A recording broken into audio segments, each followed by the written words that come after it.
হুসাইনকে আল্লাহ এত বেশি ভালোবাসে, চাইবা মাত্র দিতে বন্ধু দেরি হয় না। এই ইমাম হুসাইন 61 হিজরিতে বন্ধু কারবালায় ইয়াজিদ বাহিনীর তাণ্ডবে শিকার হয়ে শহীদ হয়েছে। কেন শহীদ হয়েছে? জীবন দিয়ে দিয়েছে বন্ধু, শাহাদাত বরণ করেছে, কিন্তু তিনি বন্ধু মিথ্যার কাছে তিনি মাথাটা নিচু করে দেন। ইমাম হুসাইন ওনার সঙ্গীদেরকে ডেকে ডেকে বলেছিলেন, তোমরা সবাই চলে যাও আপন আপন গন্তব্যে, আপন পরিবারের কাছে তোমরা সবাই চলে যাও। ইয়াজিদ এবং তার বাহিনীর টার্গেট হলাম আমি হুসাইন। আমাকে শহীদ করতে পারলে রে তার কলিজা ঠান্ডা হয়ে যাবে। ইমাম হুসাইনের সঙ্গীরা ডেকে ডেকে বলেছিল, ও আলী মোকাম, ও রাসূলের কলিজার টুকরা, আজকে যদি আপনাকে যদি আমরা সবাই মিলে যদি দুশমনের সামনে ছেড়ে দিয়ে চলে যাই গো, কাল হাসরের দিন প্রাণের নবীকে কেমন করে এই মুখটা দেখাবো? জোরে জোরে করুন আল্লাহু আকবার। বন্ধু এমন প্রেম ছিল ইমাম হাসান হুসাইনের প্রতি বন্ধু। আমি সর্বশেষ আপনাদেরকে মর্মান্তিক একটা জায়গায় নিয়ে যাব। ইমাম আমার নবীজি যখন পৃথিবী ছেড়ে বন্ধু চলে যাবে, পৃথিবী থেকে যখন চলে যাবে, উম্মে সালমাকে একটা মুষ্টি মাটি দিয়ে চলে গিয়েছিলেন। আমার নবীজি যাওয়ার আগে উম্মে সালমাকে এক মুষ্টি মাটি দিয়েছিলেন। উম্মে সালমারে, এই মাটিগুলো তুমি যত্ন করে রেখে দাও, যেদিন দেখবা এই মাটিগুলো রক্তে লাল হয়ে গেছে রে, ওই দিন মনে করবা আমার কলিজার টুকরা শাহাদাত বরণ করেছে। জোরে জোরে কন্যা নাউজুবিল্লাহ, একবার বলেন সুবহানাল্লাহ। বন্ধু নাউজুবিল্লাহ বলেছে এই কারণে, কারণ আমার নবীজি যে ভবিষ্যৎবাণীটা করে গেছেন, এইটা নবীর দুশমন নবীর বাগানকে হরণ করে নিয়ে যাবে। সুবহানাল্লাহ বললাম এই কারণে আল্লাহ রাব্বুল আলামিন আল্লাহর প্রিয় হাবিবকে এমন মর্যাদা দিয়েছে বন্ধু, তিনি পৃথিবী থেকে চলে যাওয়ার আগে স্টেট ভাবে আপনাকে আমাকে এই তথ্যটা জানিয়ে গেছে। ধীরে ধীরে উম্মে সালমা মাটিগুলো বন্ধু যত্ন করে রেখে দিল। 61 হিজরিতে উম্মে সালমা এই মাটিগুলো চাইয়া দেখলো রক্তে লাল হয়ে আছে। যেই নবী না হলে কোনো কিছু হতো না। এই নবীর কলিজার টুকরা জান্নাতের সরদার বন্ধু ঘোষণা প্রাপ্ত, দুনিয়ায় থাকতে জেনেছে ওই নবীর কলিজার টুকরার জন্য ফারিদ ফুরাত নদীর পানি বন্ধু বরাদ্দ বন্ধ ছিল। তাদেরকে পানি খাইতে দেয়নি, পানি ইউজ করতে বন্ধু দেয়নি। বেঈমান কাফের মুশরিকেরা বন্ধু সেই পানি ইউজ করেছেন, কিন্তু রাসূলের কলিজার টুকরাকে বন্ধু ফুরাত নদীর পানি সবকিছু বন্ধ করে দিয়েছে। এরপরেও নবীজির কলিজার টুকরা মিথ্যার কাছে বন্ধু মাথা নত করে নাই। আপনাদের মধ্যে প্রশ্ন আসতে পারে, বলে হুজুর কেন গো ইমাম হুসাইন শাহাদাত বরণ করলেন, কেন তিনি যুদ্ধ করলেন? আমি আপনাকে বলি, ইয়াজিদের উপদেষ্টা যিনি ছিলেন, ইয়াজিদের উপদেষ্টার নাম ছিল বন্ধু শারজুন বিন মানসুর রুমি, যিনি ছিলেন একজন ইহুদি। দিনের বেলাতেই বানর নাচাতো, রাতের বেলা মদের আসর বসি অসৎ নারীদের কিনে বন্ধু নাচ গান নষ্ট কাজ করতো। জোরে জোরে কন্যা নাউজুবিল্লাহ। এমন একজন মানুষকে সাপোর্ট দিতে পারেনি। তার চরিত্রের যদি আমি বলি বন্ধু, 61 হিজরিতে কারবালা হলো, 63 হিজরিতে বন্ধু জিলহজ মাসের 3 দিন, কত 3 দিন হাররার ঘটনা ঘটিয়েছে 63 হিজরিতে। মসজিদে নববীর মধ্যে আজান দিতে দেয়নি, নামাজ পড়তে দেয়নি, ঘোড়ার বন্ধু আস্তাবল বানিয়েছিল। জোরে জোরে কন্যা নাউজুবিল্লাহ। ইয়াজিদ বাহিনীর চরিত্র তো নষ্ট ছিল। আমি প্রায় সময় বলি ইয়াজিদ ইজ ক্যারেক্টারলেস, চরিত্রহীন। এতটাই বন্ধু চরিত্রহীন ছিল।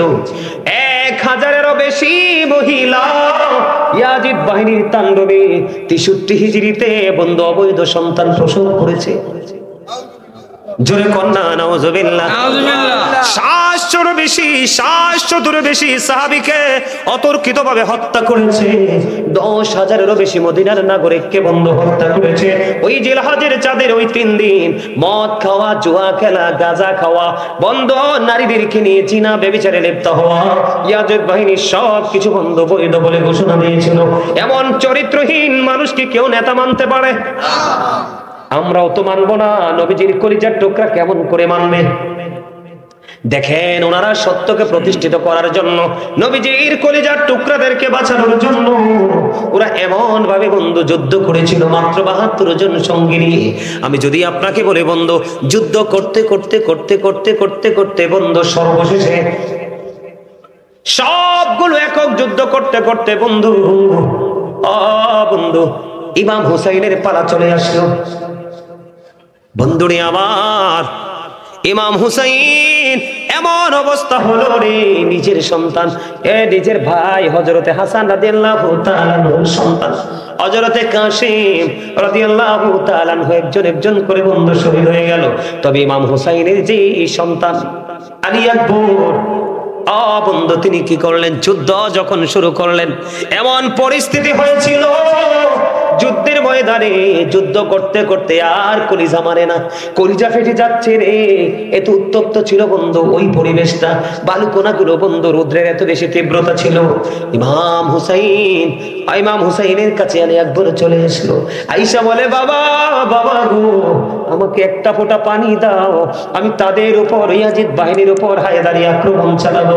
এবার ইমাম হুসাইন কি করলেন, ওনার শুষ্ক জিহ্বাটা বন্ধু বের করে দিলেন, শুষ্ক জিহ্বাটা বের করে দিয়ে বললেন বাবা গো আমার কাছে অত পানি নাই রে, আমি কেমন করে তোমাকে পানি পান করাবো বাবা, আমি যখন ক্লান্ত হয়ে যেতাম, আমি যখন পেরেশান হয়ে যেতাম, পানির যখন তৃষ্ণা লাগতো, আমি আমার নানার কাছে যখন বলতাম, আমার নানা তার পবিত্র নূরানি জিহ্বা মোবারক বের করে দিত, আমি হুসাইন ওই জিহ্বাটা চষে চষে আত্মার প্রশান্তি নিয়েছি।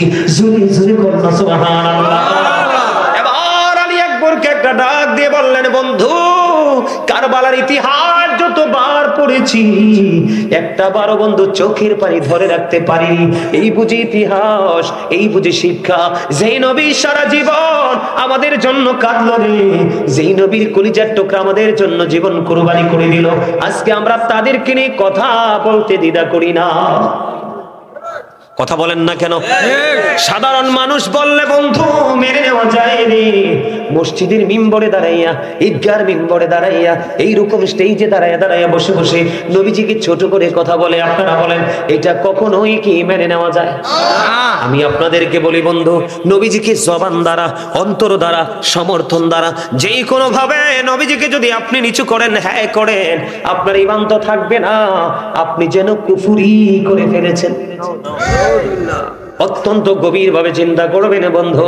এবার কি করলো আলী আকবর, আলী আকবরের দিকে নবীজির কলিজার টুকরা আলী মুকাম ইমাম হুসাইন রাদিয়াল্লাহু তাআলা আনহু জিহ্বাটা বের করে দিল। এবার আলী আকবর শুষ্ক জিহ্বাটা চুষে নিল। শুষ্ক জিহ্বা চুষে কোনো লাভ নাই রে ও বন্ধু, আমাদের কলিজার টুকরা জান্নাতে আমাদের যিনি রিসিপশনে থাকবে ওই ইমাম হুসাইন, ওনার জিহ্বাটাও বন্ধু শুষ্ক হয়ে আছে, তাদের পানির কোনো তৃষ্ণা নাই, পানি খাওয়ার মতো কোনো, পানি পান করার মতো কোনো চিন্তাও তাদের নাই। তাদের চিন্তা হলো সত্যকে প্রতিষ্ঠিত করার জন্য সত্যের পক্ষ থেকে লড়াই করে কেমন করে শহীদ হবে। বলে হুজুর এটা কেমন করে জানলেন? ইমাম হুসাইন 61 হিজরিতে ও বন্ধু ইমাম হুসাইনের বোন যখন এসে ডেকে ডেকে বলল ভাইজান আপনি কি প্রস্তুতি নিয়েছেন? এবার ইমাম হুসাইন একটা ডাক দিয়ে বলল বোন রে, আমি এই মুহূর্তে আমার একটু তন্দ্রা আসছিল, তন্দ্রাচ্ছন্ন যখন আমি হয়েছি তখন আমার প্রাণে নবীর সাথে আমার নানার সাথে দিদার হয়েছে। তোমার দিদার হয়েছে কি গো? আমার নানা বলেছে ওরে আমার কলিজার টুকরা হুসাইন কিছুক্ষণের মধ্যে তোমার আমার সাথে দিদার হবে। এতে বোঝা যায় বোন আমার শহীদের সময় খুবই কাছে। জোরে জোরে বলুন আল্লাহু আকবার। আমি শাহাদাত বরণ করব। ইয়াজিদ বাহিনী তাবুর চারপাশে ওত পেতে বসে আছে। ও বন্ধু আলী আকবর চলে গেল, শুষ্ক বাবার শুষ্ক জিহ্বা চুষে বন্ধু আলী আকবর চলে গেল যুদ্ধের ময়দানে শহীদ হলো।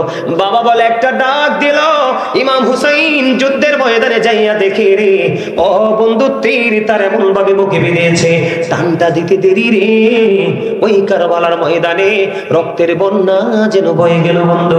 এবার নিজের কলিজার টুকরা প্রাণের সন্তান মুসলমান, জান্নাতের বন্ধু, ও যার বাবা জান্নাতের সরদার, এবার বন্ধু কাঁধে করে তাঁবুর দিকে আনলো।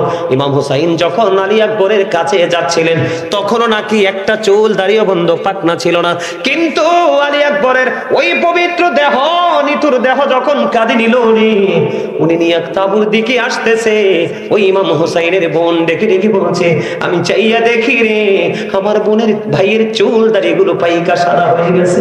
জোরে জোরে আল্লাহু আকবার।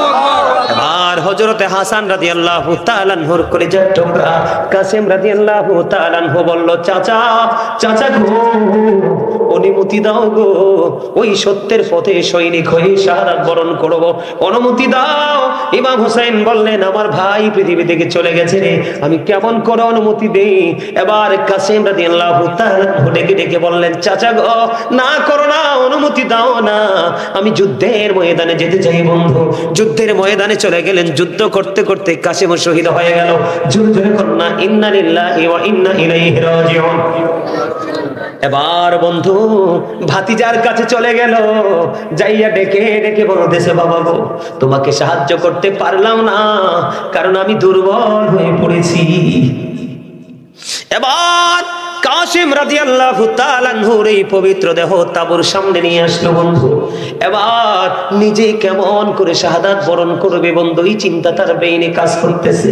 বন্ধুরে আমার, ইয়াজিদ বাহিনীও এককভাবে তাকে আক্রমণ চালাবার মতো কোনো ধরনের কোনো কি নাই, কোন ধরনের কোন সাহসিকতা তারা দেখাচ্ছে না যে কেমন করে তাকে হত্যা করব, কেমন করে তাকে শহীদ করব। ও বন্ধু, তারপরে দেখতে দেখতে ইমাম হুসাইন যুদ্ধের ময়দানে চলে গেলেন। এর মধ্যে ছোট্ট ছেলে আলী আসগর শহীদ হয়ে গেছে। জোরে জোরে কন্যা নাউজুবিল্লাহ, ইন্না লিল্লাহি ওয়া ইন্না ইলাইহি রাজিউন। এবার কি করলেন ইমাম হুসাইন রাদিয়াল্লাহু তাআলা আনহু? যুদ্ধের ময়দানে চলে গেল। যুদ্ধের ময়দানে যখন বন্ধু চলে গেল, চলে যাওয়ার পরে চার পাশ দিয়ে ইয়াজিদ বাহিনী বন্ধু চলে আসলো, আক্রমণ করলো। সীমার ওনার বুকের উপর চেপে বসলো, ডাক দিয়ে বলল, এখন কি নামাজের সময়? কয় হয়, এখন নামাজের সময়। কয় জীবনের শেষ সেজদাটুকু আল্লাহকে দিয়ে শহীদ হব। সুবহানাল্লাহ বলেন না? সুবহানাল্লাহ।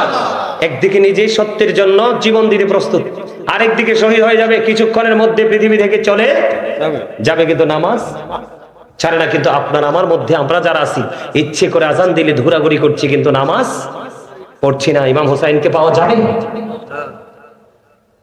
এবার অনুমতি দিলেন, ইমাম হুসাইন নামাজ শেষ করলো। শেষ করার পরে বন্ধু সীমার বুকের উপর চেপে বসলো। সীমার যখন বুকের উপর চেপে বসলো, এবার সীমারকে ইমাম হুসাইন একটা ডাক দিয়ে বলল, সীমা, তোমার বুকের জামাটা একটু আমাকে খুলে দেখো। এবার সীমার তার বুকটাকে বন্ধু ফাঁকা করে দিল, ওপেন করে দিল। এবার সীমারের নিচের দিকে তাকাইয়া দেখলো ইমাম হুসাইন, সীমারের বুকের মধ্যে সাদা সাদা শ্বেত চিহ্ন দেখা যায়। আমাদের মধ্যে অনেক মানুষ দেখেন না, শরীরে বিভিন্ন জায়গায় সাদা হয়ে যায়, দেখছেন না? এটাকে বাংলাদেশে আমরা বলি শ্বেত রোগ।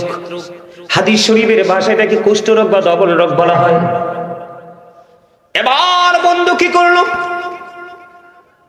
যখন সীমার কি করলো, বুকের জামা খুললো, ইমাম হুসাইন একটা ডাক দিয়ে বলল, সীমা রে, তুই বুঝি সেই বদকিসমত রে, আমার নানা আমাকে বলে গিয়েছে, ও হুসাইন তুমি জেনে রাখো, সাদা সাদা দাগের কিছু কুকুর আমার এই সাজানো বাগানকে হরণ করে নিয়ে যাবে রে।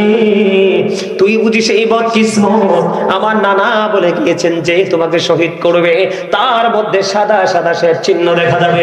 আমি সেই চিহ্ন দেখেছি রে সীমা, তোর মতো হতভাগা, তোর মতো কপাল পোড়া, তোর মতো বদকিসমত আর কেউ হতে পারে না।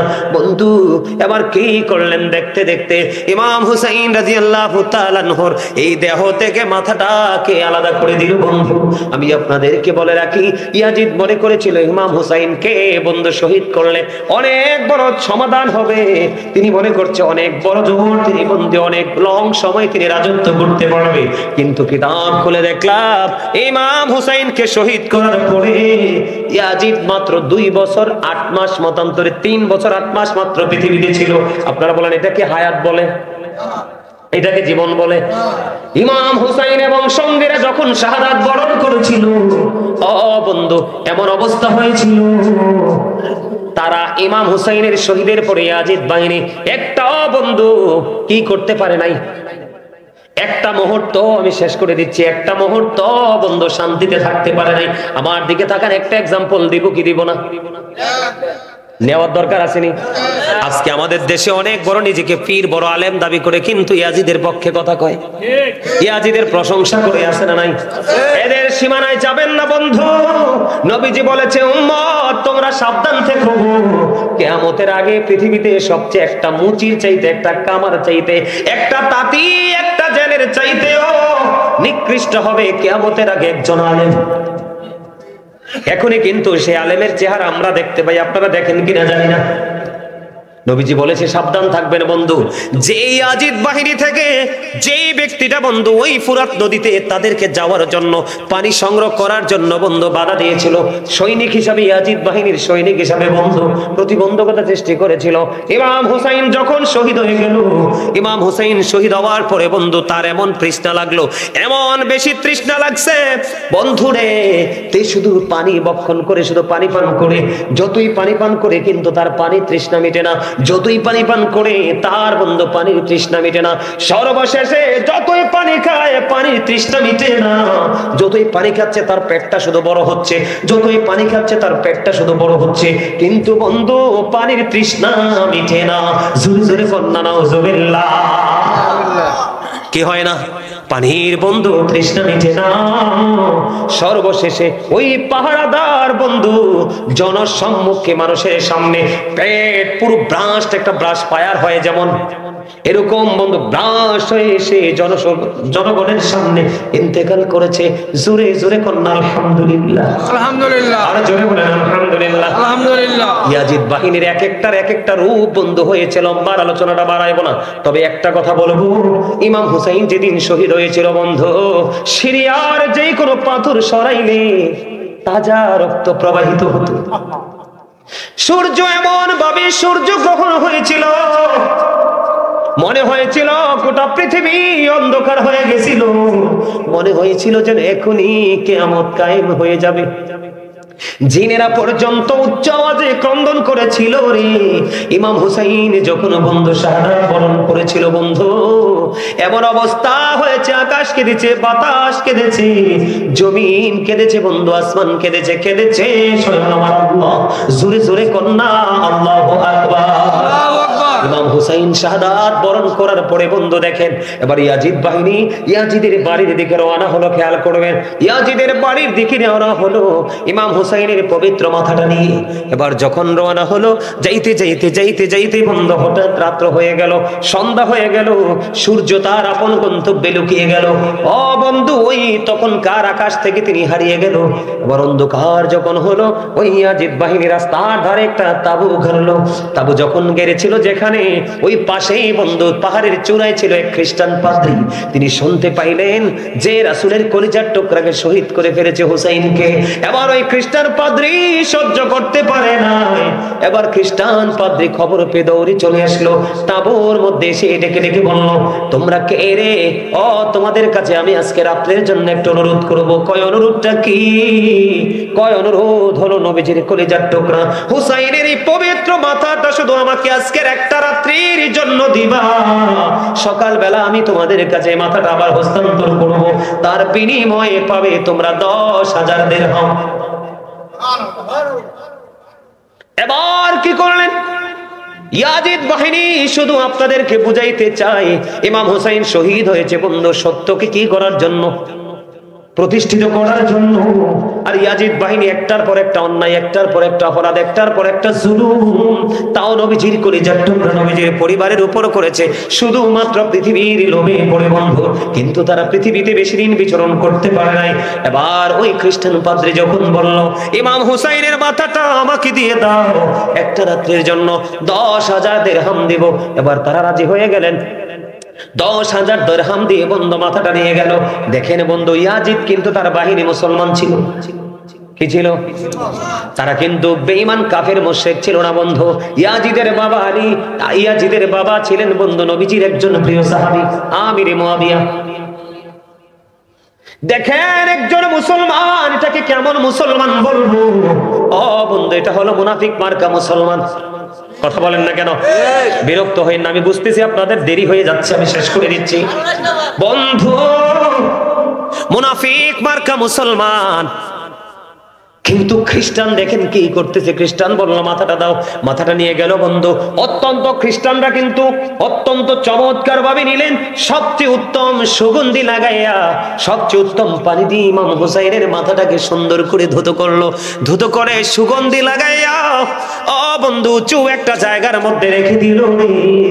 এবার সারাটা রাত ওই খ্রিস্টান ইমাম হুসাইনের মাথার দিকে তাকায়া তাকায়া কান্দে আর বলে, আহারে ইয়াজিদ বাহিনী, তোদের মধ্যে কি এমন লোভ জাগলো রে? নবীর কলিজার টুকরাকে পর্যন্ত শহীদ করতে দ্বিধা করলি না। আহারে বদকিসমত, কি হবে তোদের উপায়? এবার খ্রিস্টান পাদ্রী বলল, আমি মাথাটা নিয়ে গেলাম, সুন্দর করে ধৌত করে উঁচু জায়গায় রাখলাম। সারাটা রাত আমি ওই নুরানি চেহারার দিকে তাকাইলাম। ওই চেহারার দিকে তাকাইয়া থাকতে থাকতে দেখলাম সাদা একটা জ্বলন্ত নূরের টুকরা আমি দেখতে পাইলাম। ওই ইমাম হুসাইনের মাথার চারপাশে তওয়াফ করতেছে। জোরে জোরে বলুন না সুবহানাল্লাহ। আমার মনে হয় এই নূর আর কেহ নয়, এই নূর হলো আপনার আমার প্রাণের নবী। নবীজি আসতে পারে কি পারে না? সম্মানিত উপস্থিতি, সেই ইমাম হুসাইন 61 হিজরিতে কারবালার ময়দানে তিনি বদ্ধ শাহাদাত বরণ করেছে, নির্মম ভাবে শহীদ হয়েছে রে। ও বন্ধু, যেই ইতিহাস এখনো পর্যন্ত কারবালা মুহররমের মাস আসলে মুমিনদেরকে এখনো কাঁদায়। আমি কারবালার মর্মান্তিক যে জায়গাটা, সেই জায়গাটা নিয়ে আগে আলোচনা করব, পরে আলোচনা করব। তার আগে ইমাম হুসাইনকে, ইমাম হাসান রাদিয়াল্লাহু তাআলা আনহুকে আমার আল্লাহ কত বেশি ভালোবাসেন, এটা আমি একটু আগে আপনাদেরকে বলবো। তার আগে বন্ধু ছোট্ট একটা এক্সাম্পল দিব যুবক ভাইদেরকে। ইমাম হুসাইনের চরিত্র কেমন, ইমাম হাসান রাদিয়াল্লাহু তাআলা আনহুর চরিত্র কেমন, আর এই প্রজন্মের যুবক যুবতীদের চরিত্র কেমন। বন্ধুরে আমার, একদিন ইমাম হাসান হুসাইন দুই ভাই সফরে বের হলো। সফরে যখন বের হলো, বের হওয়ার পরে আবার নজর দিয়ে চাইয়া দেখলেন দাড়ি পাকে একজন মুরব্বী বৃদ্ধ দাদু, তিনি ওযু বানাইতেছে। কি বানাইতে করবেন? তিনি ওযু বানাই। তাদের আদর্শটা, তাদের চরিত্র, তাদের ক্যারেক্টারটা কেমন দেখেন, তাদের আদর্শ কেমন, কেমন শিক্ষা ছিল বন্ধু তাদের। বুড়ো দাদু যখন ওযু বানায়, দুই ভাই চিন্তা করলেন, খেয়াল করলেন। এক ভাই আরেক ভাইকে ডেকে ডেকে বলে, ভাইয়া নজর দিয়ে চাইয়া দেখো, বুড়ো দাদু ওযু বানায় কিন্তু ওযু তো হয় না। এখন দাদুকে কেমন করে ওযু শেখাবো? কিন্তু দাদুর এই ভুল কিন্তু আজকে আমাদের দুই ভাইকে সংশোধন করতে হবে। জোরে জোরে বলেন না সুবহানাল্লাহ। আর বন্ধু, দুই ভাই ধীরে ধীরে ধীরে ধীরে ওই বুড়ো দাদুর কাছে চলে গেল, যে দাদুকে সালাম দিলেন। সালাম দেওয়ার পরে দাদু সালামের জবাব দিলেন। দাদুকে বললেন, দাদু আপনি কেমন আছেন? দাদু বললেন, আমি ভালো আছি। আপনার বাসার সবাই কেমন আছে? বাড়ির সবাই কেমন আছে? বললেন, সবাই ভালো আছে। এবার ইমাম হাসান হুসাইন দুই ভাই বুড়ো দাদুকে একটা ডাক দিয়ে বলল, দাদু, দাদু গো, আপনাকে আজকে একটা ফয়সালা দিতে হবে গো দাদু। কই দাদু কি রে? কয় ফয়সালাটা হলো আমরা দুই ভাই মিলে আজকে ওযু বানাবো। আপনি দাদু ফয়সালা দিবেন কার ওযু বেশি সুন্দর। জোরে জোরে বলেন না সুবহানাল্লাহ। দাদু, দাদু গো, আমরা দুই ভাই মিলে আজকে ওযু বানাবো, আপনাকে ফয়সালা দিতে হবে কার ওযু বেশি সুন্দর। দাদু বললেন, ঠিক আছে দাদু ভাই। এবার দুই ভাই মিলে জান্নাতের যুবকদের সরদার নবীজির কলিজার টুকরা, এবার দুই ভাই মিলে ওযু বানাইলেন। বুড়ো দাদু অবাক দৃষ্টিতে, পলকহীন দৃষ্টি দিয়ে দাদুর দিকে তাকায় রইল। দাদু তাকায় রইল এই দুই ভাইয়ের দিকে। দাদু মনে মনে চিন্তা করে, কে রে এই নুরানি দুই সন্তান? তাদের চেহারা এত নুরানি, তাদের আচরণ এত মিষ্টি, তাদের বডি ল্যাঙ্গুয়েজ এত সুন্দর, কে রে তারা? কি তাদের বংশ পরিচয়। এবার দুই ভাই মিলে অজু বানাইলেন। অজু বন্ধু ধীরে ধীরে ধীরে ধীরে আস্তে আস্তে কমপ্লিট করলেন। এখন আমাদের যুবকেরা অজু যখন করতে যায় দেখবেন প্রস্রাব করার পরে ভালো করে পবিত্র হয় না। অজু যখন করে অজুটা হয়েছে কিনা সেটাও তারা কি করতে পারে না। ধীরে ধীরে দুই ভাই মিলে অজু বানাইয়া দাদুকে ডাক দিলেন, দাদুকে বলে দাও কার অজুটা বেশি সুন্দর হয়েছে। এবার বন্ধু ওই বুড়ো দাদু ডাক দিয়ে বলে, কে রে তোমরা, এত সুন্দর তোমাদের অজু, কে শিখিয়েছে তোমাদেরকে এই অজু, তোমাদের বংশ পরিচয় কে রে?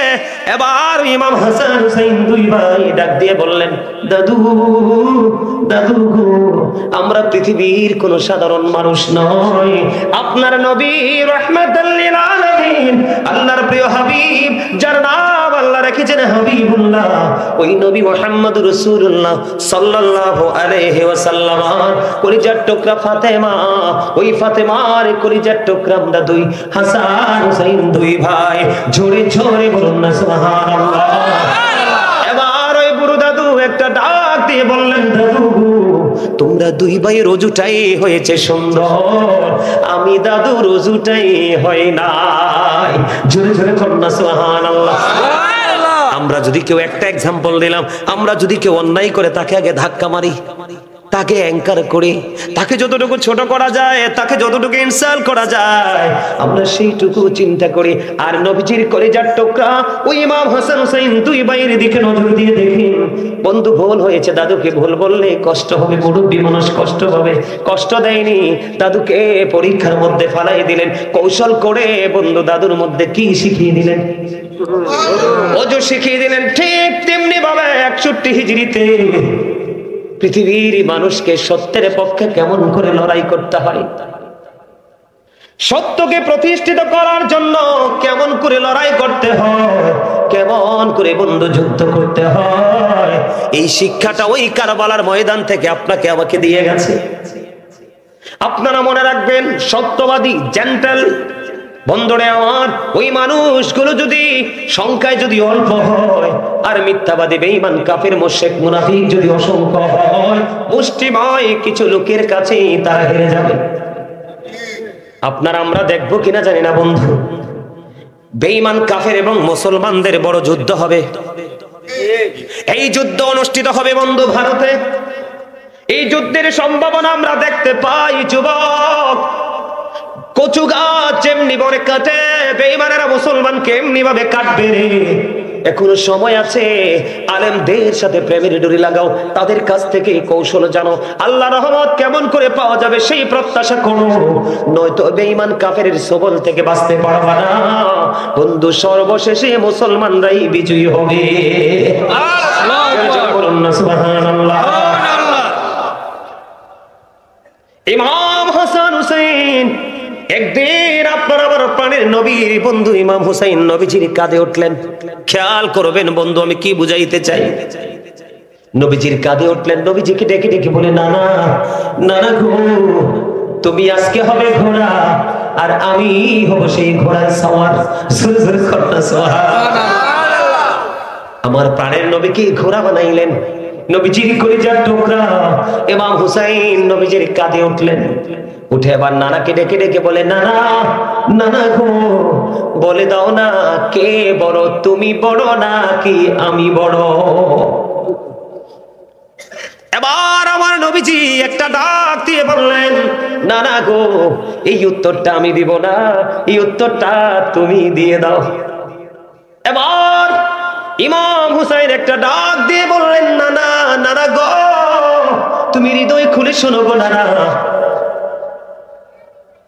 আমার কাছে মনে হয় তোমার চাইতে আমি দামি।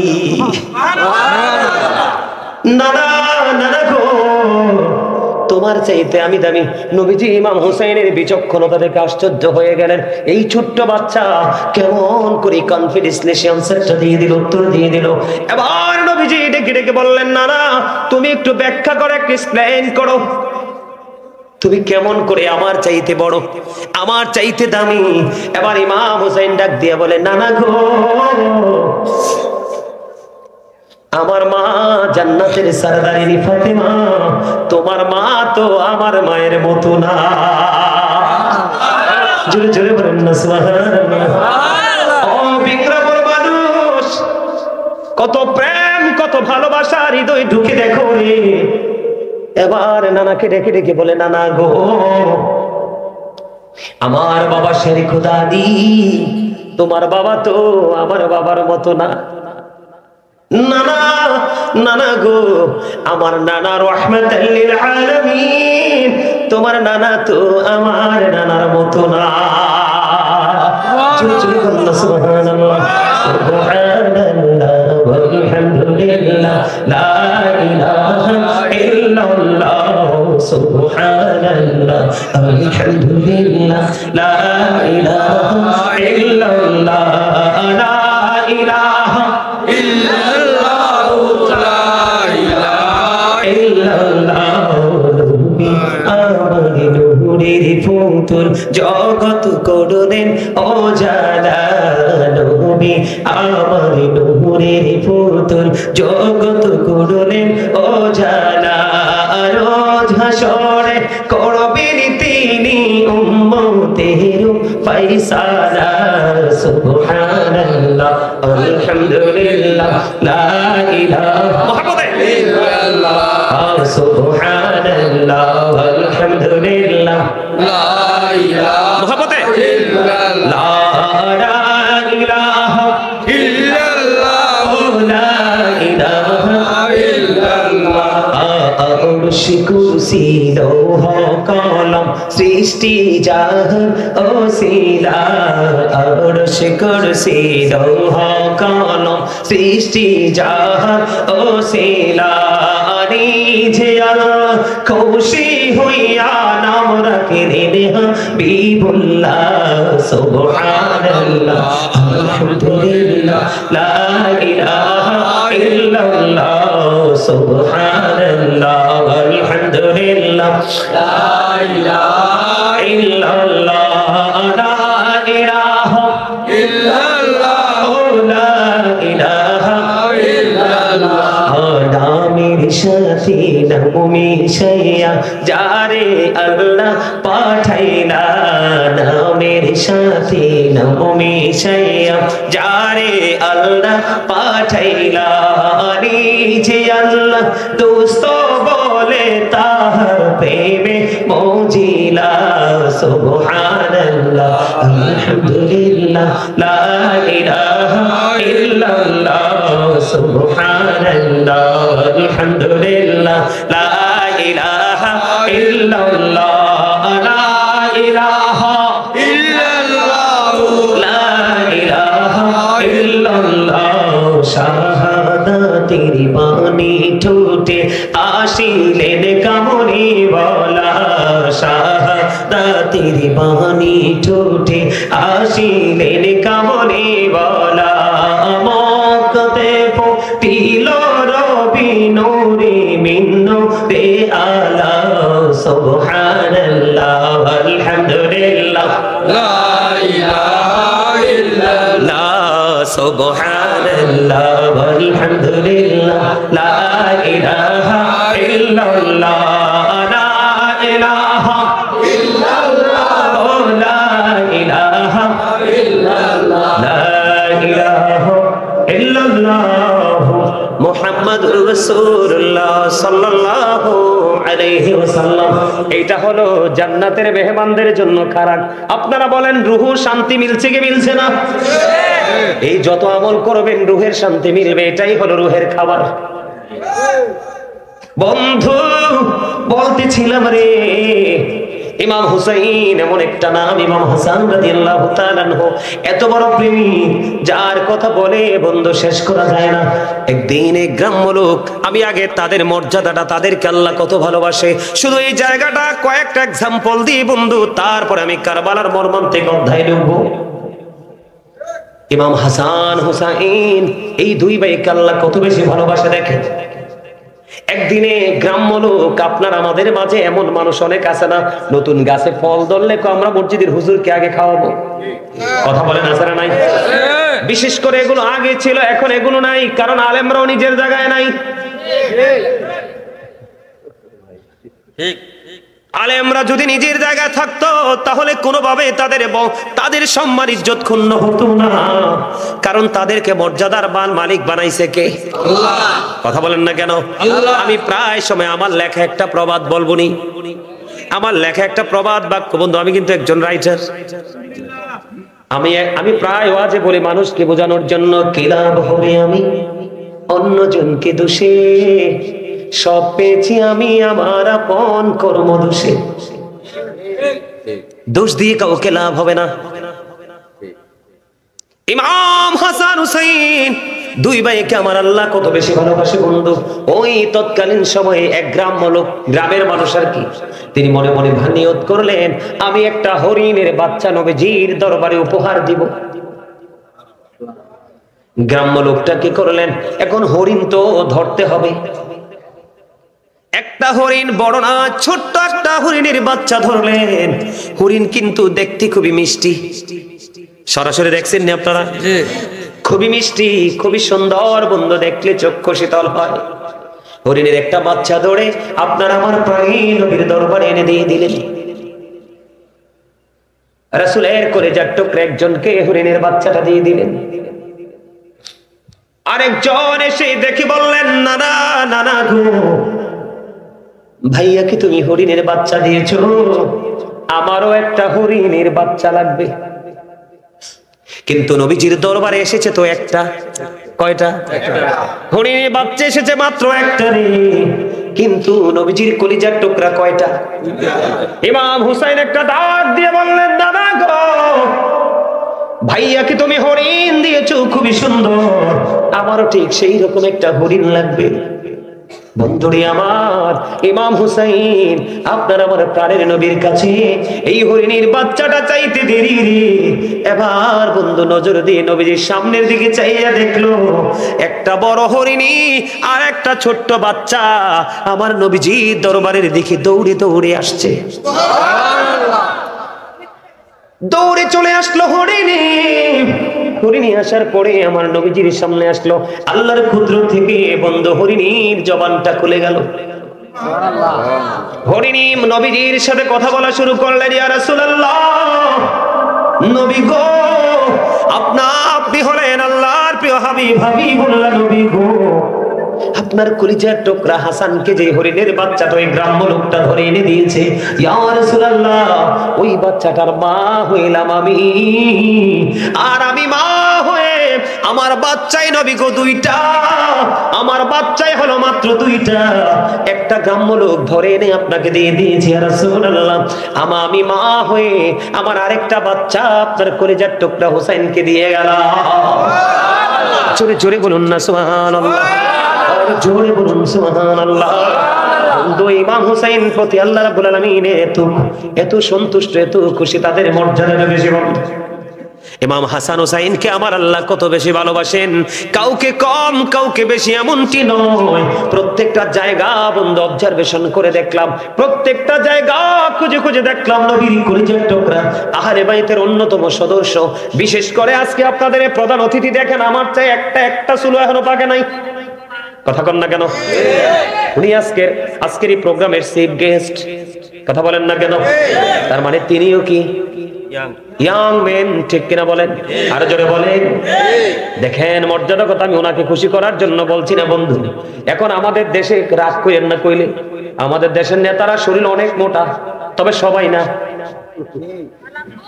আসবে অহমিকা নিয়ে ঘন্টার পর ঘন্টা অহমিকা নিয়ে কথা বলবে, কিন্তু হুজুরদের আলোচনা শুনে না। আমি মনে করব বন্ধু, যেই নেতা একটু সময় ধৈর্য ধরে আলেমদের বক্তব্য শুনে সে আরো বড় নেতা হতে পারবে, ঠিক কিনা বলেন?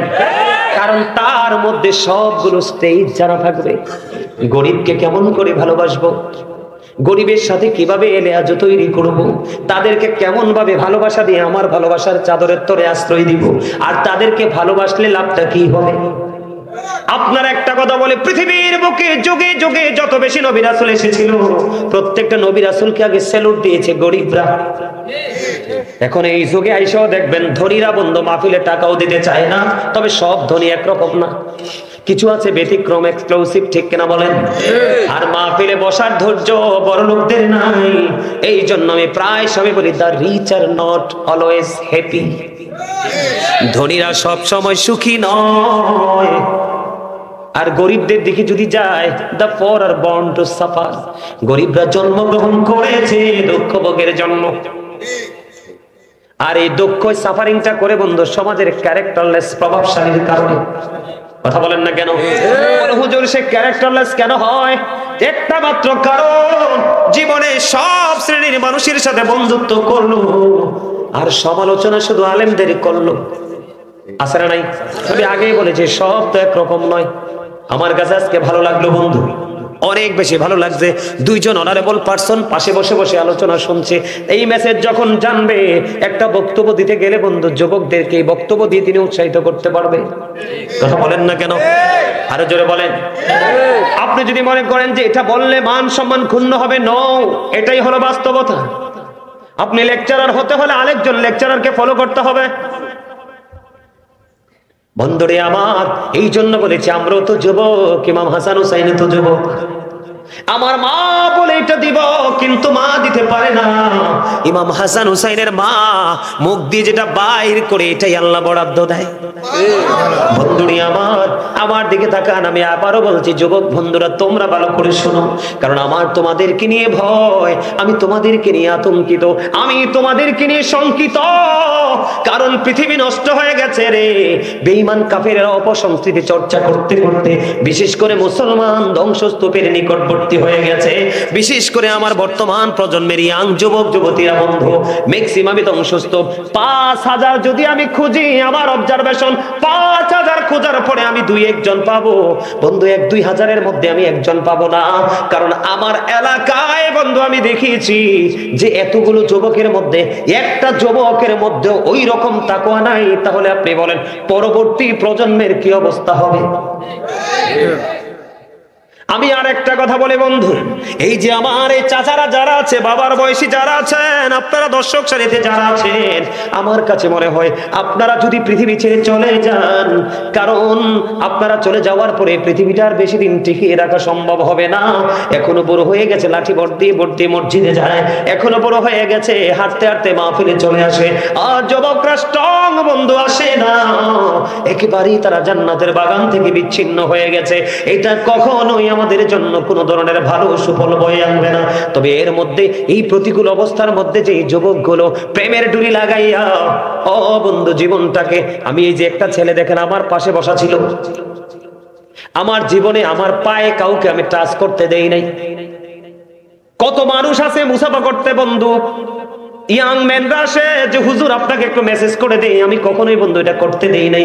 কিন্তু আজকের এই ছেলেটা একটুখানি, আমি তো অনেক দূর থেকে জার্নি করে আসছি, একটুখানি মেসেজ করে দিয়েছে বন্ধু। আইসা বলতেছে হুজুর আমার মা আপনার এত ভক্ত, আমি এত আলোচনা শুনি, আমাকে আপনি কিছু উপদেশ দিয়ে যাবেন, যে উপদেশটা আমার জীবনের গতিটাকে, ধারাটাকে পরিবর্তন করে দিবে। আপনি বলেন একটা যুবক যদি এমন করে বলতে পারে, তাহলে বন্ধু এই যুবকটা কিন্তু এই বর্তমান প্রজন্মে একটু অসাধারণ। কথা বলেন না কেন? আমি আজকে বলি যুবক তোমরা একটুখানি শোনো, এই আলোচনায় আমি আবার ঢুকবো। একটা পয়েন্ট যেহেতু এসছি আমি বলি, এই যে যুবকরা বর্তমানে তোমরা যারা জিন্স প্যান্ট পরো, কি পরো? এটা বললে তোমরা রাগ হইও না। জিন্স প্যান্টটা যে তোমরা পরো, কোরআন এবং হাদিস তার এটা মুসলমানের জন্য টোটাল অবৈধ। বিস্তারিত আলোচনা শুনতে হলে অনলাইন থেকে আমার এই আলোচনাটা করা আছে, আপনারা শুনে নিবেন। যুবকরা তোমরা ভাই শুনে নিবা। তবে এই কথাটা বললাম কেন, আমি কুমিল্লা সিটির মধ্যে, মানে কুমিল্লা সিটিতে নিউ মার্কেটের সামনে আমি লাইব্রেরিতে আমার একটা পছন্দের বই খুঁজতেছি, একজন রাইটারের। এটা একটু দেখবো। খুঁজতে খুঁজতে আসার পরে লাইব্রেরি যিনি পরিচালনা করছেন ওনার সাথে আমার কথা হলো অনেকগুলো। বলতে বলতে একটা পর্যায়ে আমি বললাম এই জিন্স প্যান্টটাকে নিয়ে আমি আলোচনা করলাম। একেবারে স্লিম একটা ছেলে দূর থেকে দাঁড়িয়ে দাঁড়িয়ে আমার কথাগুলো শুনলো।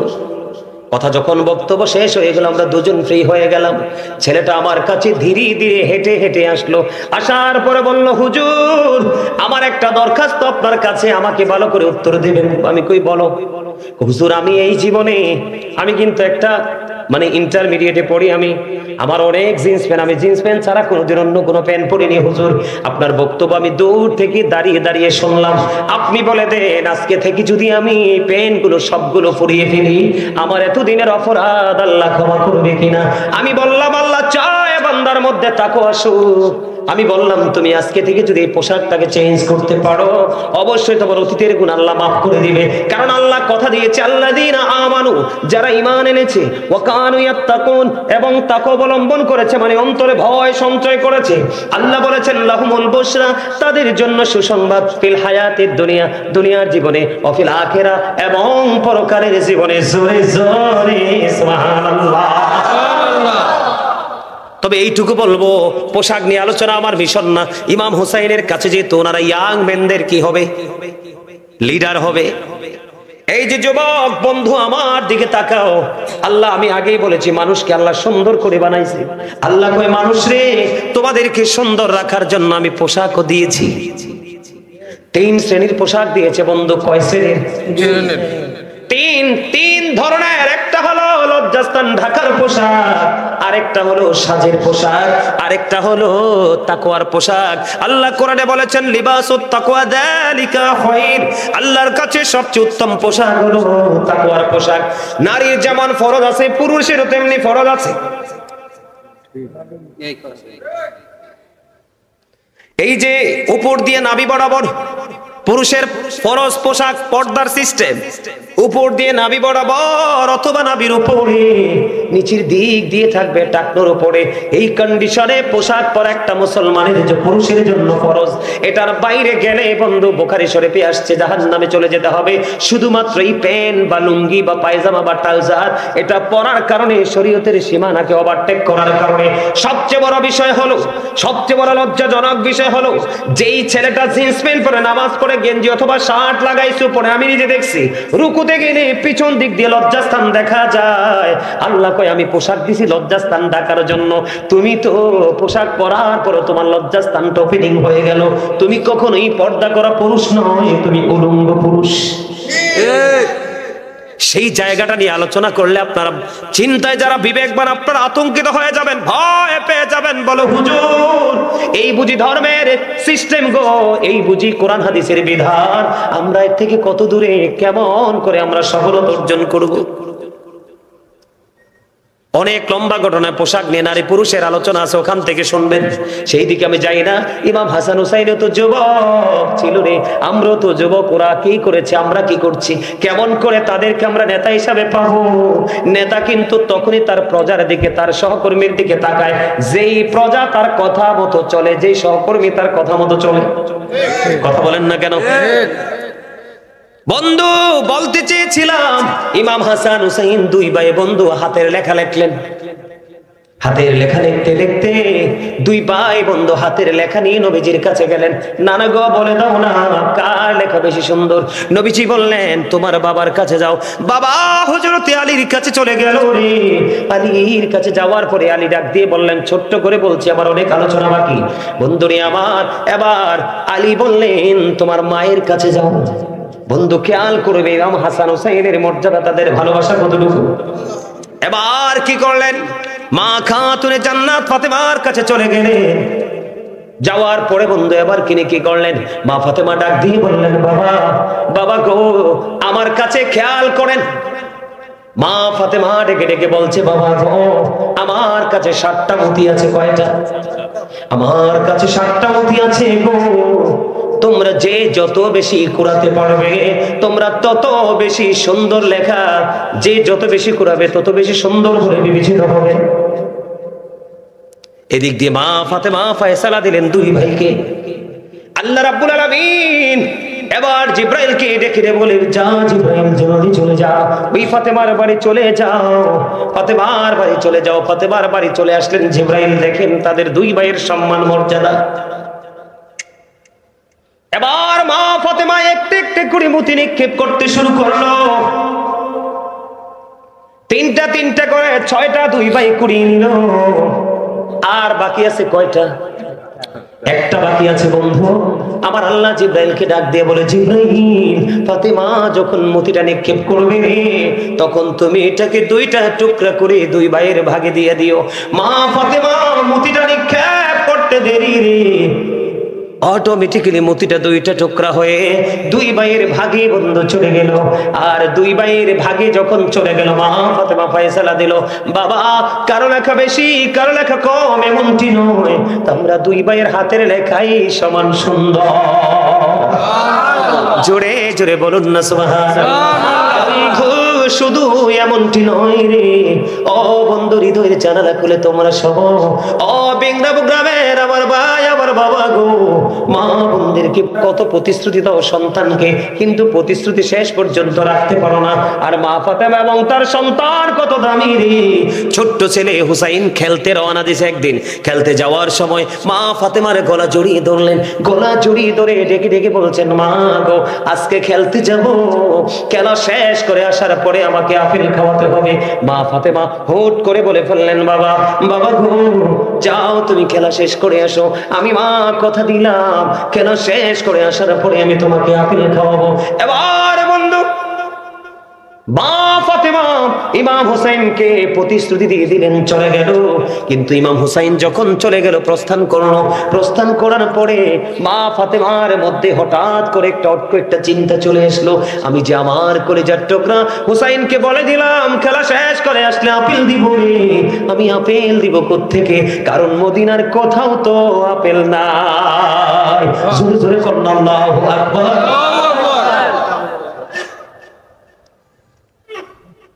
মা ফাতেমা আপনারা মদিনায় গিয়েছেন কিনা জানি না, আপনারা দেখেছেন নিশ্চয়ই যারা মদিনায় গিয়েছেন, মক্কাতুল মুকাররমা মদিনাতুল মুনাওয়ারায় যারা গিয়েছেন, নবীজির রওজা মোবারক থেকে মা ফাতেমার ঘর কিন্তু বেশি দূরে না। আমি নিজের চোখে দেখে এসেছি রে বন্ধু, নিজের চোখে দেখেছি আর আপন মনে বিচরণ করেছি। এই বুঝি ফাতেমার বাড়ি, এই বুঝি এই জায়গা, বুঝি ফাতেমার বসার স্থান। দৌড়ে চলে গেলেন মা ফাতেমা বন্ধু, ঘেমে গেলেন, ললাটের মধ্যে ঘাম দেখা যায়। নবীজির দরবারে যখন চলে গেল, নবীজি মা খাতুনে জান্নাত ফাতেমাকে দেখে বন্ধু দাঁড়িয়ে গেলেন। নবীজির বসার জায়গার মধ্যে মা ফাতেমাকে বসতে দিলেন। মা ফাতেমাকে দেখে বললেন, মা আপনার ললাটে কেন ঘাম দেখা যায়, পেরেশান মনে হয় কেন গো মা? বাবা বাবা গো, আপনার কলিজার টুকরা হুসাইন বলেছে আমি তাকে আপেল দিতে আমি কথা দিয়েছি বাবা, তাকে আমি আপেল দিব, কিন্তু বাবা গো কেমন করে আপেল দিব, মদিনার কোথাও তো আপেল নাই। বাবা এবং মেয়ের মধ্যে বন্ধু আলাপ আলোচনা চলতেছে। ঠিক এই আলোচনার মধ্যে জিব্রাইল জান্নাতি আপেল নিয়ে নবীর দরবারে এসে হাজির। জোরে জোরে বলুন না সুবহানাল্লাহ। জান্নাতি আপেল বন্ধু, কিতাব প্রমাণ করেছে আপেলটা দেখতে দুনিয়ার আপেলের মতোই, রংটাও ছিল দুনিয়ার আপেলের মতো, আকারটাও ছিল দুনিয়ার আপেলের মতো, কিন্তু স্বাদ দুনিয়ার আপেলের মতো ছিল না। দেখেন তাদের ভালোবাসা, তাদের মর্যাদা, তাদের সম্মান কত বেশি রে।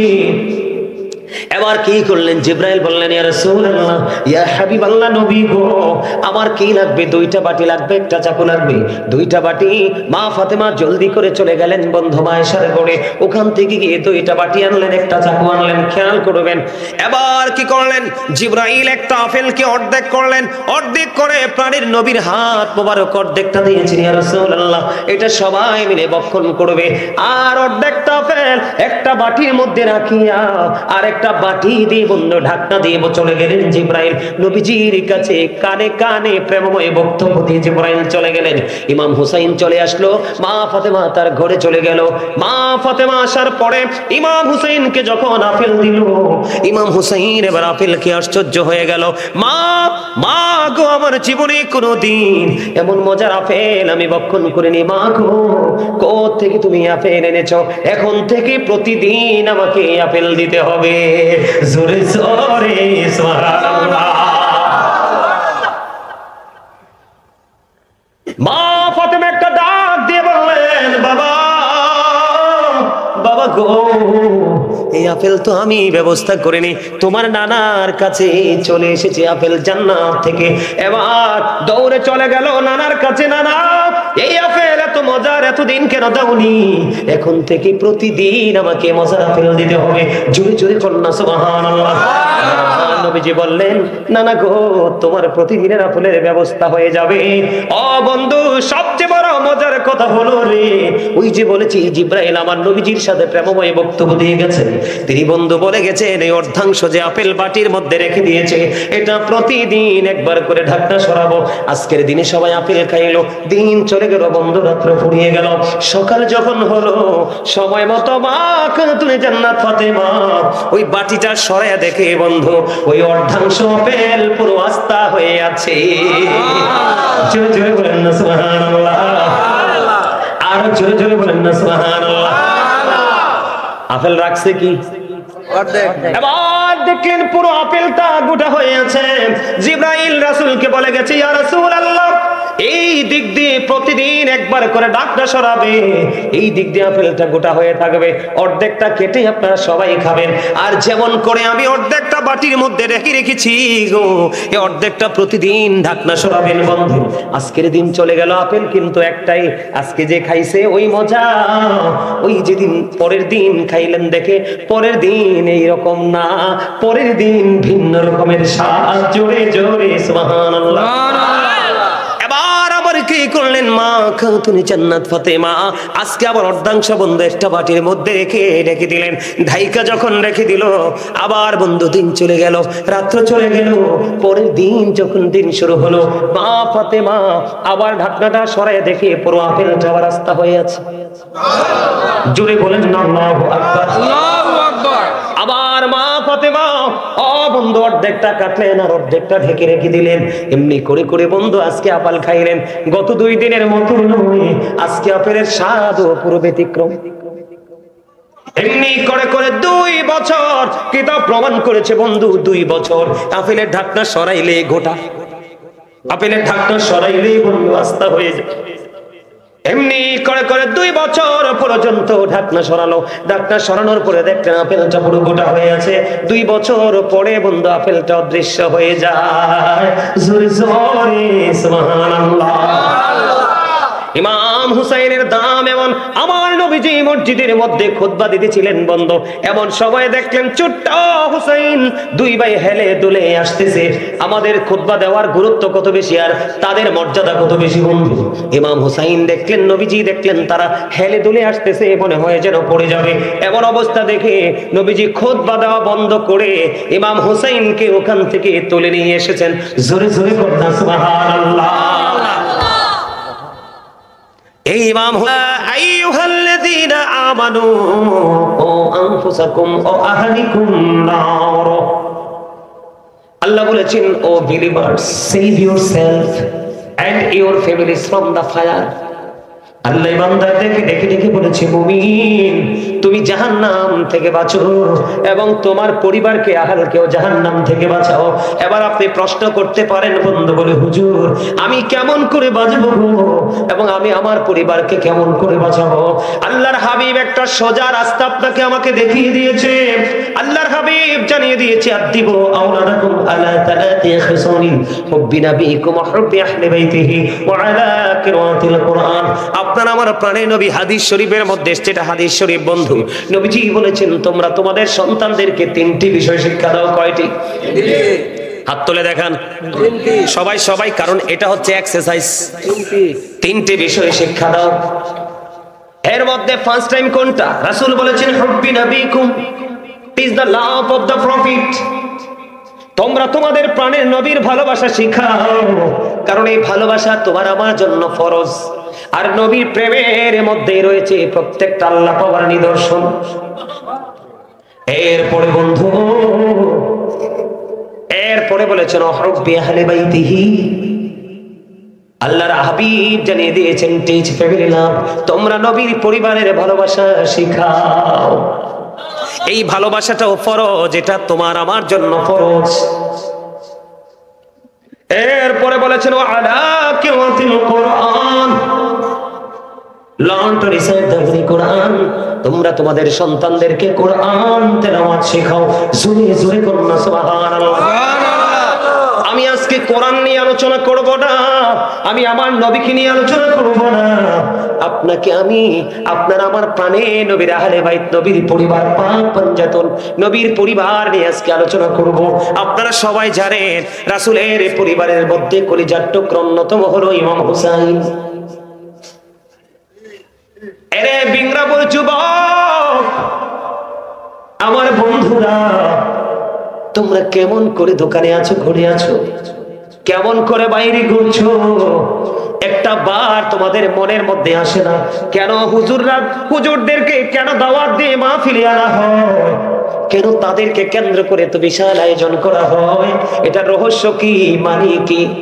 এখনকার ছেলেরা বুঝতে চায় না, বাবা মাকে একটি হতে হবে। বন্ধু, আমি আপনাদেরকে আগে দলিলটা দেই যে নবীর পরিবারের মধ্যে নবী ছাড়া সর্বপ্রথম আমি আসার সময় যখন ঢুকি, সম্ভবত সভাপতি সাহেবের ঘরে, আপনার ঘরে, সভাপতি সাহেবের ঘরের মধ্যে যখন প্রবেশ করলাম, আমি দেখতে পেয়েছি আমার অসংখ্য মা বোনেরা ছাতক পাখির মতো বসে বসে আলোচনা শুনছে। আমি আমার ওই মা, আমার বোনদেরকে হৃদয় থেকে বলছি, ওই যে নবীর প্রেম, নবীর আহলে বাইতের প্রেম কত গভীর। আবার রাসূল জানিয়ে দিয়েছেন ফাতেমাতু সাইয়্যিদাতু নিসাই আহলিল জান্নাহ। আপনার আমার প্রাণের নবীজি জানিয়ে দিয়েছেন mother Fatema is the leader of females in Jannah. আপনার আমার প্রাণের নবী বলে দিয়েছে মা খাতুনে জান্নাত ফাতেমা পৃথিবীর সকল মুমিনাদের জান্নাতে সরদারিনী, লিডারিনী হবে। জোরে জোরে সুবহানাল্লাহ। তাহলে মা ফাতেমাকে ভালোবাসতে লাভ না লস? এত বেশি লাভ, জান্নাতে রিসিভ করে নিয়ে যাবে। এবার মা ফাতেমার বিয়ে হয়েছে কার সাথে জানেননি? হযরত আলী, ইসলামের বন্ধু, চতুর্থ খলিফা। আপনার আমার প্রাণের নবী তিনি জেনে দিয়েছেন আনা মদিনাতুল ইলমি ওয়া আলিউন বাবুহা। আমার নবীজি বলেছেন I M a city of education, the gate of that city is Ali। আপনার আমার প্রাণের নবী বলে দিয়েছেন আমি হলাম শিক্ষার শহর, আর সেই শহরের দরজা হলো আমার আলী। সুবহানাল্লাহ। তার মানে আপনি শিক্ষিত হতে হলে কাকে ফলো করতে হবে? হযরত আলীকে। এই কথা বলেছেন কে? এই কথার মধ্যে বিন্দু পরিমাণ কোনো সন্দেহ আসেনি? যদি কেউ করে বিশ্বাস, যদি কেউ না করে তার ঈমান থাকবে না। বন্ধু, এবার মা ফাতেমার বিয়ে হলো হযরত আলীর সঙ্গে রে। তাদের বিয়ের মাধ্যমে আল্লাহ রাব্বুল আলামিন তাদেরকে দিয়েছেন দুইটা কলিজার টুকরা। কি? ইমাম হাসান, ইমাম হুসাইন রাদিয়াল্লাহু তাআলা আনহু। এরে বিংরাবুর যুবক, আমার বন্ধু, তোমরা প্রাণ খুলে শোনো, আমার নবীজি জানিয়ে দিয়ে গেছেন, আমার নবীজি বলেছেন আল হাসান ওয়াল হুসাইন সাইয়্যিদা শাবাবি আহলিল জান্নাহ। আমার নবীজি জানিয়ে দিয়েছে রে যুবক বন্ধু, আমার নবীজি বলে দিয়েছেন যুবকরা রে, হৃদয় খুলে শুনে রাখো, তোমাদের জন্য এটা পজিটিভ দিক তোমার জন্য নির্মাণ করবে, তৈরি করবে। আমার নবীজি বলেছেন imam Hasan and Hussain are the leader of younger people in Jannah. আপনার আমার প্রাণের নবী বলেছে বিংরাপুর যুবক, গোটা পৃথিবীর আমার যুবক বন্ধুরে, এই মিডিয়ার মাধ্যমে গোটা পৃথিবীর মানুষগুলো আলোচনা শুনবে। আমি তোমাদেরকে পায়ে ধরে বলবো, রাসূল এবং রাসূলের আহলে বাইতকে ভালোবাসো রে, তোমার জীবনকে বদলে দেওয়ার জন্য আর কোনো কিছুর প্রয়োজন হবে না। নবীজি বলেছে যারা যৌবনকালে ইবাদত করবে, ইমাম হাসান হুসাইনকে ভালোবেসে তাদের আদর্শটাকে লালন করবে, বাস্তব জীবনে বাস্তবায়ন করবে রে, ওই ইমাম হাসান হুসাইন দুই ভাই ওই জান্নাতের যুবকদের সরদার হবে, লিডার হবে। জোরে জোরে সুবহানাল্লাহ। আল্লাহু আকবার। ইয়া আলী, ইয়া কাউসারাতুল দস্তি, জিন্দাবাদ জিন্দাবাদ জিন্দাবাদ জিন্দাবাদ। আল্লাহু আকবার। বেংরাবুর পক্ষ থেকে লাল গোলাপ শুভেচ্ছা দিতে না, এরপরেও তো হাসে না, দেখছেন নি কত মানুষ। এই যে হাসি দিয়েছেন না, যে হাসি দিয়েছেন ফ্রিলি, আপনি মনে করেন তো একটু আগের যে আপনার যেই মানসিকতা ছিল, হাসির পরের যে মানসিকতাটার মধ্যে পার্থক্য আছে না? কথা বলে না কেন? যখন একটু ফ্রিলি হাসবেন তখন দেখবেন আপনার এই প্রশান্তিটা হৃদয় পর্যন্ত চলে আসবে। জি। এটা হয়তো বা দীর্ঘস্থায়ী হবে না, কিন্তু কিছু সময়ের জন্য আপনার মধ্যে আলাদা একটা ধোলা চলে আসবে। জি। ঠিক কিনা বলেন? তবে বেশি বেশি হাসা যাবে না। যেই ব্যক্তি বেশি হাসবে, বেশি কথা বলবে, ঘন মানুষের মধ্যে তার হৃদয়টা পাথর হয়ে যাবে, জি। আত্মাটা মৃত্যুবরণ করবে। জি। আমি কি আমার আলোচনাটা ঢুকবো? জি। মাত্র আলোচনাটা জাস্ট শুরু করে স্টার্ট করেছি, এই আলোচনাটা করব সবাই। জি ইনশাআল্লাহ। সময় তো 1 ঘন্টা হয়ে গেছে। জি ইনশাআল্লাহ। আরো 2 ঘন্টা। আপনারা থাকবেন? আমি চেয়েছি আপনাদের সেই মানসিকতাটাকে তৈরি করার জন্য। আল্লাহ জি না, আধা ঘন্টা লাগছে না তো, সমান বরাবর 1 ঘন্টা 5 মিনিট লাগছে। আমি তো ঘড়ি ধরে আলোচনা শুরু করলাম, কিন্তু আমি মনে করি কি আমার এই কথাগুলো কি আপনাদের হৃদয় রাজ্য পর্যন্ত কি টাচ করে নাই? যে কথাগুলো বলছি আপনি 1000টা, আমি অহংকার করে প্রাউড ফিল করছি না, আপনি 1000টা প্রোগ্রাম করে 1000টা প্রোগ্রাম ঘোরার পর আপনি তথ্যগুলো পাবেন না। কেন জানেন? আমি কাউকে মেইন করে বলছি না, আমাদের বর্তমান যে অবস্থা দাঁড়াইছে, আমাদের যে বক্তারা, ওদের একটা মিশন থাকে। আমাকে 1.5 ঘন্টা সময় দেওয়া হয়েছে, যেই কোনো ভাবে আমি টাইমটা পাস করব। জনগণ কি নিবে বা তাদেরকে কি দিতে পারবো সেই মেন্টালিটি কিন্তু তাদের মধ্যে কি নাই। এখন দেখবেন বর্তমান, আমি আমার যুবক ভাইদেরকে বলছি, তোমরা, আমি যদি ভুল বলি তোমরা আমাকে বলবা, আমি কিন্তু অতটা অনলাইনে থাকি না, তোমরা এই সব নিয়ে ঘাটাঘাটি করো। তোমরা বলো তো, যেই বক্তাটা বিতর্কিত বক্তব্য দেয়, রোমান্টিক বক্তব্য দেয়, এই বক্তাটার কাছে কি মানুষের কমতি আছে? কিন্তু ওখানে তো হেদায়েত নাই, মানুষ আছে, কিন্তু এখানে মানুষ কম, হেদায়েত। আপনাদের যে মনোযোগ, আপনাদের যে চোখের দৃষ্টি প্রথম ছিল এলোমেলো, এখন মনে হচ্ছে যেন ওই যে চাতক পাখির দৃষ্টির মতো। আল্লাহ কবুল করে নিক, জোরে বলেন আমিন। বাকি জীবনটা পৃথিবীর যা মন চায় আপনি করেন। আল্লাহ আপনাকে শুধু নির্দিষ্ট কিছু সময় বরাদ্দ দিয়েছে, বেঁধে দিয়েছে, এই সময়টা তোমরা একটু আমাকে ডাকো, আর বাকি সময়টা আমি তোমাদের জন্য ওপেনিং করে দিয়েছি, ইচ্ছে মতো ঘোরো, তবে শরীয়ত বিরোধী কোনো কাজ করো না। আপনার দুনিয়াও হলো। আজকে যারা এখানে যারা বসেছে, বিশেষ করে মুরব্বী বাবাদেরকে বলছেন, আপনাদের অন্তরে এমনিতেই প্রেম ভালোবাসা ভর্তি আছে। যুবক ভাইরা যারা আজকে এখানে বসেছে, তারা সত্যিকার অর্থে আমি যদি বলি, you are very clever, very intelligent. কেন? যারা দুনিয়ার সময় দুনিয়াকে ইউজ করে, আখেরাতের বাজার করার সময় আখেরাতের বাজারটা করে। আল্লাহ রাসূল বলেছেন, তাদের মতো বুদ্ধিমান, তাদের মতো বিচক্ষণ ব্যক্তি আর কেউ হতে পারে না। আল্লাহ আমাদের সবাইকে কোরআন হাদিসের দৃষ্টিতে যাদেরকে অনেক বেশি ক্লেভার, অনেক বেশি চালাক মনে হয়, আমরা যেন ওই রাস্তাটা ধরে হাঁটতে পারি। আল্লাহ যেন সেই তৌফিক দেয়। সকলে বলেন আমিন। আরো জোরে বলেন আমিন। আরেকটু জোরে বলেন আমিন। এবার মনে হয় না যে বাগানটা একটু মুখরিত? জি। এরকম মনে হয় না? জি। আলহামদুলিল্লাহ বলেন। আলহামদুলিল্লাহ। আরো জোরে আলহামদুলিল্লাহ। আলহামদুলিল্লাহ বেশি বেশি বলবেন। মুসা নবীর জামানায় বৃষ্টি বন্ধ হয়ে গেছে, সৃষ্টি গাছপালা মৃত্যু সজ্জায়। একদিন এক পাখি আসছে, আয়েশা মুসা কালিমুল্লাহকে বলে, নবী গো, আপনি না আল্লাহর সাথে কথা বল, আপনি একটু আল্লাহরে জিজ্ঞেস করেন না বৃষ্টি দিবে কিনা। তো মুসা কালিমুল্লাহ আল্লাহর সাথে কথা বললো, আল্লাহ স্ট্রেট ফরওয়ার্ড ভাবে বলে দিছে তিনি বৃষ্টি দিবেন না। তো বৃষ্টি দিবে না এই কথাটা শোনার পরে যে পাখি প্রশ্নটা জানতে গেছিল, ওই পাখি জোরে আলহামদুলিল্লাহ বলছে। আলহামদুলিল্লাহ বলতে দেরি, বৃষ্টি আসতে দেরি হয় নাই, মনে হয় যে পানির ফোয়ারা নেমে গেছে। জোরে জোরে পড়না সুবহানাল্লাহ। নবী গো, আপনি না কইলেন বৃষ্টি হবে না, বৃষ্টি শুরু হয়ে গেছে, আসলে সমস্যা কই? মুসা নবী মানে একটু আশ্চর্য হয়ে গেল, ব্যাপারটা কি? আসলে তো আল্লাহ বলছে বৃষ্টি হবে না। মুসা কালিমুল্লাহ আল্লাহকে জিজ্ঞেস করলো, আল্লাহ গো, তুমি না কইছো বৃষ্টি দিবা না, পাখির কাছে তো ধরা খেয়ে গেল। আল্লাহ কয়, মুসা রে, ধরা পড়নি। মুসা, পৃথিবী মৃত্যু সজ্জায়, বৃক্ষগুলো মৃত্যু সজ্জায়, ছোট্ট একটা অবলা পাখি তোমার কাছে জানতে চাইলো। তুমি যখন বললা না না, সে ফ্রি মনে, হাসি খুশি মনে আমার এই সিদ্ধান্তকে মেনে নিয়ে আলহামদুলিল্লাহ বলেছে। আর এই আলহামদুলিল্লাহ বলার কারণে আমি আল্লাহ এত খুশি হয়েছি, মেঘ খণ্ডকে একটা ডাক দিয়ে বলেছে, মেঘ রে, পৃথিবীতে বৃষ্টি হয়ে যা, পুরো ইতিহাস সৃষ্টি করে দিয়ে আয়। বন্ধুরে আমার, আলোচনা আমার সেই দিকে আমি আপনাদেরকে বলতে চাই, 3টা অপশন দিয়েছে রাসূল, তুমি তোমার সন্তানকে 3টি শিক্ষা দাও। এর মধ্যে আমি মুক্তাসার ভাবে 3টা হাদিস আপনাদেরকে শোনালাম। আলী সম্পর্কে, মা ফাতেমা সম্পর্কে এবং বাবা ইমাম হাসান হুসাইন সম্পর্কে আলীর কাছে গেলে বলতো আলীকে ফলো করলে শিক্ষিত হওয়া যাবে। কথা খেয়াল করবেন, হযরত আলীকে ফলো করলে শিক্ষিত হওয়া যাবে, জ্ঞানী হওয়া যাবে।